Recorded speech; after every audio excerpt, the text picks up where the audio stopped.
আলাপি পিয়ালি পরিবারে আপনাকে জানাই স্বাগত। আজকে আমার উপস্থাপনা মহাদেব সাহার লেখা ১ কোটি বছর তোমাকে দেখি না। উপস্থাপনাটি প্রথম থেকে শেষ অবধি পুরোটা শোনার অনুরোধ রইল এবং ভিডিওটি যদি ভালো লেগে থাকে তাহলে অবশ্যই একটি লাইক কমেন্ট করবেন এবং চ্যানেলটিকে সাবস্ক্রাইব করে আমার পরবর্তী উপস্থাপনাগুলো শুনতে থাকবেন। ১ কোটি বছর হয় তোমাকে দেখি না, একবার তোমাকে দেখতে পাবো এইটুকু নিশ্চয়তা পেলে বিদ্যাসাগরের মতো আমিও সাঁতরে পার হব ভরা দামোদর। কয়েক হাজার বার পাড়ি দেব ইংলিশ চ্যানেল।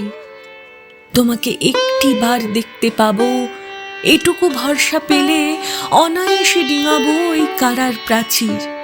ছুটে যাব নাগরাজ্যে পাতালপুরীতে কিংবা বোমারু বিমানোরা শঙ্কিত শহরে। যদি জানি একবার দেখা পাবো তাহলে উত্তপ্ত মরুভূমি অনায়াসে হেঁটে পাড়ি দেব।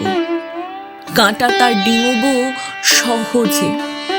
লোকলজ্জা ঝেড়ে মুছে ফেলে যাব যে কোনো সভায় কিংবা পার্কে, মেলায়। একবার দেখা পাবো, শুধু এই আশ্বাস পেলে এই পৃথিবীর এটুকু দূরত্ব আমি অবলীলাক্রমে পাড়ি দেব। তোমাকে দেখেছি কবে, সেই কবে কোনো বৃহস্পতিবার, আর ১ কোটি বছর হয় তোমাকে দেখি না।